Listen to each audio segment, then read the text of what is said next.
तो सेंटर का नाम इसी वजह से हुआ है कि सब लोग खामोशी से सिराज भाई को सपोर्ट करते रहे।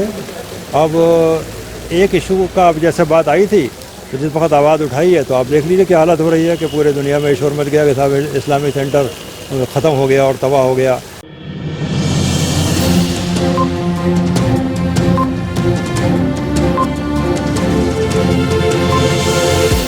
झूठ से दूर, खबरों से भरपूर। अहमद रज़ा साहब, काफ़ी मेंबरों के दिल में ये शंकाएं और शुबहात हैं कि एज आ ट्रेजरार आप बताएं, बेहतर बता पाएंगे कि काफ़ी गड़बड़ियाँ हुई हैं, काफ़ी बदगुमानियाँ हुई हैं। नहीं अल्हम्दुलिल्लाह ऐसी कोई बात नहीं है। एज ए ट्रेजर मैं आपको बता रहा हूँ कि इंडिया इस्लामिक कल्चर सेंटर की तमाम टीम जो भी थी, जो भी लोग पहले शुरू से अब तक रहे हैं, अल्हम्दुलिल्लाह इसमें किसी ने कोई किसी किस्म की भी एक पैसे की भी यहाँ पे वो गड़बड़ नहीं है। हर चीज़ का हिसाब बहुत बिल्कुल अपडेट है और हर चीज़ के प्रूफ यहाँ अवेलेबल है, ऐसी कोई बात नहीं है। अच्छा, एक चीज़ बहुत सारे मेंबर ये जानना चाहते हैं कि बार बार एक्सपेंशन में जाने की बात आती है। बहुत सारे मेंबरों का कहना है कि अगर एक्सपेंशन का कोई प्रूफ है, कोई डॉक्यूमेंट है जो पास हुआ हो, तो वो आप लोग क्यों नहीं दिखा रहे हैं?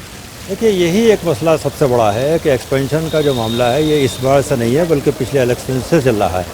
और सबसे मेन अहम बात यह है कि एक तो ये कि उसका नक्शा है कोई चीज़ अभी प्रॉपर पास नहीं हुई है, और पास ना होने के साथ साथ ये भी होता है कि भाई जब तक आपके पास फंड्स का अरेंजमेंट ना हो, 50% पैसा, अगर प्रोजेक्ट आपका 50 करोड़ का है तो एटलीस्ट 25 करोड़ तो आपके पास हों। जब पैसा हमारे पास हो तभी हमें उसमें आगे बढ़ना भी चाहिए, इससे पहले हाथ भी नहीं लगाना चाहिए बिल्डिंग को। बीच में ये बात आई कि बिल्डिंग को तोड़ना शुरू कर दें, पैसा आना शुरू हो जाएगा, तो इस पर हमने भी अपने जो प्रेसिडेंट साहब हैं उनसे भी यही कहा कि साहब ऐसी चीज़ ना करिए। बेहतर ये रहेगा कि जब तक पैसा हाथ में ना आ जाए, उस पैसा आने के बाद फिर आप प्लानिंग करिए। नहीं, अहमद रज़ा साहब, बिल्डिंग आप तोड़ेंगे कैसे जब आपके पास कोई नक्शा नहीं है, जो पास नहीं हुआ है, प्रूफ नहीं हुआ है? कहाँ है वो वाइट पेपर, क्यों नहीं आप लोग दिखाते हैं? देखिए ऐसा है कि कुछ चीज़ें इस तरह की हैं जो हमारे प्रेसिडेंट साहब ही उसके उन्हीं के निगरानी में कुछ चीज़ें हो रही थी। अब बीच में क्या हुआ कि कई डिपार्टमेंट हैं, हर डिपार्टमेंट से अप्रूवल चाहिए, तो वो डिपार्टमेंट्स के अप्रूवल सब जगह हैं, बीच में फाइलें रुकी हुई हैं, क्लियर नहीं हुई हैं। और यही वजह है हमने ये कहा कि जब तक ये क्लियर ना हो जाएँ और आपके पास कोई प्रॉपर प्लानिंग कंप्लीट ना हो जाए, उससे पहले आप कोई चीज़ में हाथ ना लगाइए और तभी आगे बढ़िएगा। लेकिन मैं समझता हूँ कि 6 साल से यही बातें हो रही हैं, अभी तक तो कुछ हुआ नहीं है। इसका मतलब एक्सपेंशन की बात आप कह रहे हैं कि झूठी है, इसमें कोई दम नहीं है अभी तक? एक्सपेंशन की बात तो देखिए, अब ये सेंटर बने हुए 20 साल ही हुए हैं और 20 साल के अंदर अब दोबारा से सेंटर को तोड़ के बनाना तो बहुत वेल प्लान्ड वे में हो, और इसमें जब तक एश्योर्ड एक सिस्टम और इनकम एक अमाउंट हमारे पास जब तक हाथ में ना आ जाए, मेरी राय है कि इसमें हाथ नहीं लगाना चाहिए। हमको खबर ये है कि 8 करोड़ रुपया फीस चाहिए अप्रूवल के लिए, वो भी जमा नहीं है? हाँ बिल्कुल जमा नहीं है, ये बात आई थी हमारे सामने जिस वक्त ये डिमांड आई थी कि उसकी फ़ीस 8 करोड़ रुपया जमा करने वाली बात है, तो हमारे पास अभी 8 करोड़ का भी अरेंजमेंट नहीं है। या तो ये था ना कि इमीडिएट अरेंजमेंट कहीं से आता तो लोगों को हिम्मत पड़ती, लोग समझते हैं कि हाँ भाई फंड्स आने शुरू हो गए हैं, और जब ये 8 करोड़ जमा हो गए तो अगला स्टेप भी हो जाएगा, कुछ लोगों ने दिए या कुछ कंट्रीब्यूट किए। ऐसी कोई चीज़ अभी तक आई नहीं। एक नया पैसा भी यहाँ पर डोनेशन का पिछले 16 बरस में मैं समझता हूँ एक नया पैसा डोनेशन का नहीं आया। ये सेंटर सिर्फ इन्हीं फंक्शन, इन्हीं सिस्टम से चल रहा है, उसी से सैलरी निकाली जा रही हैं। और जो जैसा आपका करीम को दे रखा है तो उसमें भी होता है कि जो उसकी इनकम आ रही है उससे सैलरी बढ़ रही हैं, इलेक्ट्रिसिटी के बहुत अच्छे बिल आते हैं, सिक्योरिटी के बिल हैं, हाउस कीपिंग के बिल हैं, तो ये सब चीज़ें सिर्फ फंक्शंस जो यहाँ पर हो रहे हैं उसी से निकल रहे हैं, इसके अलावा कोई और रास्ता हमारे सामने नहीं है।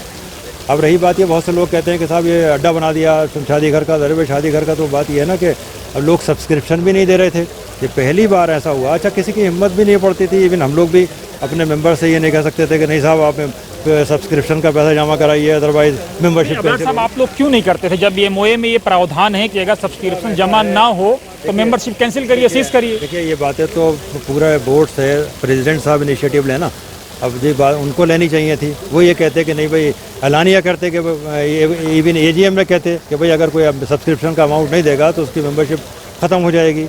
या जो अभी उन्होंने स्टेप लिया है ऑब्जर्वर साहब ने, उस ऑब्जर्वर साहब के आने से ही इस वक्त मेरे ख्याल से कोई 2.25 करोड़ रुपये करीब आ गया, अदरवाइज सेंटर के पास पैसे ही नहीं था। और जो हमने जो मेंबरशिप के फ़ीस का पैसा था जो आया था, शुरू में मेंबर्स बने हैं, उसकी सबकी FD करा रखी है हमने, उसको पैसे को छुआ भी नहीं है। वो ग़ालिबन मेरे ख्याल से 7-7.5 करोड़ की है। इस्लामिक कल्चर सेंटर में FD और सूद समझ में नहीं आ रहा है? नहीं, FD और सूद का पैसे को इस्तेमाल हम लोग नहीं करते। सूद के पैसे का तो ये प्लान हमारे बोर्ड ने भी फैसला किया था कि भाई जो भी इंटरेस्ट से रिलेटेड पैसा आएगा उस पैसे को किसी गरीबों में खर्च कर दिया जाएगा, वो सेंटर के उसमें इस्तेमाल नहीं होगा। एक चीज़ और है, बहुत सारे मेंबर आप लोगों से ये समझना चाहते हैं कि आप सीनियर मेंबर हैं, सीजनड हैं, बिजनेसमैन हैं, परफॉर्मर हैं, कारोबारी हैं, 20 साल में क्यों नाकामयाब रहे? ये देखिए 20 साल में ऐसा होता है कि एक टीम चल रही है, एक टीम को हेड वो कर रहे हैं। आज आप जानते हैं कि सेंटर का, सब लोग कहते हैं सेंटर का नाम है, तो सेंटर का नाम इसी वजह से हुआ है कि सब लोग खामोशी से सिराज भाई को सपोर्ट करते रहे। अब एक इशू का अब जैसे बात आई थी तो जिस वक्त आवाज़ उठाई है तो आप देख लीजिए क्या हालत हो रही है कि पूरे दुनिया में शोर मच गया कि साहब इस्लामिक सेंटर ख़त्म हो गया और तबाह हो गया। हालांकि अल्हम्दुलिल्लाह कोई तबाह हुआ नहीं हुआ। सेंटर माशाल्लाह आप देख लीजिए सारी एक्टिविटीज़ यहाँ ऐसी चल रही हैं, बल्कि सफाई सुथराई और बढ़ गई है और लोग काम कर रहे हैं। उन्होंने भी काम किया, सिराज भाई ने भी किया अपनी जगह, वो अलग बात है। लेकिन आज के अरेंजमेंट को देख करके काफ़ी मेंबर खुश हैं। पूरा मुझे तो लग रहा है पूरा अरफात का मैदान दिख रहा है, बड़ा अच्छा लग रहा है। अल्हम्दुलिल्लाह बहुत खुशी की बात है कि आपके मुँह से ये बात निकल रही है, तो हमारे लिए भी हौसला हमारा बढ़ रहा है। और इस्लामिक कल्चर सेंटर अरफात का मैदान नज़र आ रहा है। मेंबर बड़े खुश हैं कि पहली बार इतना वसी व अरीज पंडाल लगाया गया है। शुक्रिया आपका, बहुत बहुत शुक्रिया। और आपको भी ईद बहुत बहुत मुबारक हो और तमाम मेंबरान को हमने हमारी तरफ से बहुत बहुत मुबारक हो। क्या मैसेज देंगे मेंबरों को, देशवासियों को? आप तो एक जिम्मेदार भी हैं। भाई देशवासियों को मैसेज यही दे रहे हैं कि अल्लाह ताला सब मामला सब सही रखे, मुल्क में अमन रहे, भाईचारा बना रहे, हम सब लोगों का प्यार बना रहे और आपस के अख्तलाफात और आपस की जो सब चीज़ें हैं वो ख़त्म होकर और अल्लाह ताला सही रास्ते पर सब लोग चलें। कैसे ख़त्म होंगे सर वो अख्तलाफात? सेवइयों में मिर्च डलेगी या निकलेगी? नहीं ऐसी कोई बात नहीं है, सब हो जाएगी, कोई ऐसा मसला नहीं है। सब लोग बहुत मोहब्बती लोग हैं, ऐसा कोई मामला नहीं है, सब आपस का एक दूसरे से प्यार बना हुआ है। इंडिया इस्लामिक कल्चर सेंटर देश की वाहिद संस्था है जो सभी धर्मों को सेलिब्रेट करती है। जी हाँ माशाल्लाह, हम तो यहाँ पर हमेशा सारे ही प्रोग्राम करते हैं। होली का प्रोग्राम भी होता है, ईद मिलन आज आप देख ही रहे हैं, यह है माशाल्लाह। इसके अलावा क्रिसमस का ही प्रोग्राम हम लोग यहाँ पर कर रहे हैं, दिवाली मिलन भी यहाँ पर होता है। और अल्हम्दुलिल्लाह सारी कम्युनिटी के लोग इंडिया इस्लामिक कल्चर सेंटर से जुड़े हुए हैं और यहाँ आकर बड़े खुश होते हैं और ये कहते हैं हमें बड़ा अच्छा लगता है। अभी कुछ जो लोग हमारे सरदार लोग भाई हैं वो सब आए थे, तशरीफ़ लाए थे, उनसे भी हमारी बात हुई, तो ये कहते हैं भाई हमें नामालूम यहाँ आके बड़ी खुशी मिलती है। तो ये बड़ा अच्छी बात है क्या वो इस चीज़ को अल्हम्दुलिल्लाह हम सब लोगों ने मेंटेन किया है और अल्लाह ताला इसको मेंटेन रखे हमेशा कायम लोग रहे। कहते हैं यहाँ पे जो 2 कब्रें हैं उनकी रूहानियत इस्लामिक सेंटर को बचाए हुए है।